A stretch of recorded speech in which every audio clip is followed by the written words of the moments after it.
আপনারা দেখছেন এমডি নায়ক মিডিয়ার পক্ষ থেকে, যেখানে এসআইআর নিয়ে সারা রাজ্যব্যাপী সাধারণ মানুষ গভীর আতঙ্কে আছে, সেখানে বিজেপি সরকার এসআইআর পক্ষে বিভ্রান্তিকর বক্তব্য রেখে হিন্দু ও মুসলমানের মধ্যে দাঙ্গা বাঁধানোর চেষ্টা চালিয়ে যাচ্ছে।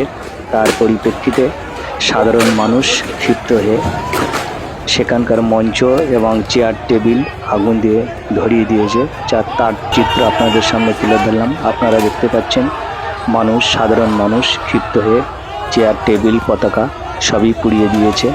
এটা একটাই কারণ, যেখানে এসআইআর নিয়ে সারা রাজ্যের মানুষ আতঙ্কে আছে, সেখানে বিজেপি সরকার এসআইআর পক্ষে বিভিন্ন ধরনের বক্তব্য রেখে এবং হিন্দু মুসলমানের মধ্যে দাঙ্গা বাঁধানোর যে চেষ্টা চালিয়ে যাচ্ছে, তার পরিপ্রেক্ষিতে সাধারণ মানুষ অর্থাৎ হিন্দু মুসলমান ঐক্যবদ্ধভাবে এই প্রচেষ্টাকে ব্যর্থ করার উদ্দেশ্যে দেখতে পাচ্ছেন চেয়ার টেবিল বেঞ্চি চেয়ার এবং অন্যান্য যে সামগ্রিক ছিল সেগুলি সব মানুষ পুড়িয়ে দিয়েছে।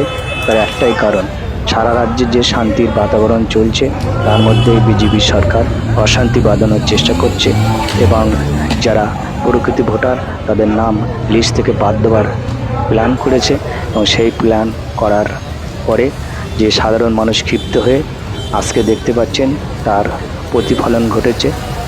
তাদের যে মঞ্চ এবং চেয়ার টেবিল সবই পুড়িয়ে দিয়েছে। প্রশাসন এসেছে, প্রশাসনের কাজ করছে খুবই সুন্দরভাবে। আপনারা দেখতে পাচ্ছেন সেই চিত্র আপনাদের সামনে আমি তুলে ধরলাম।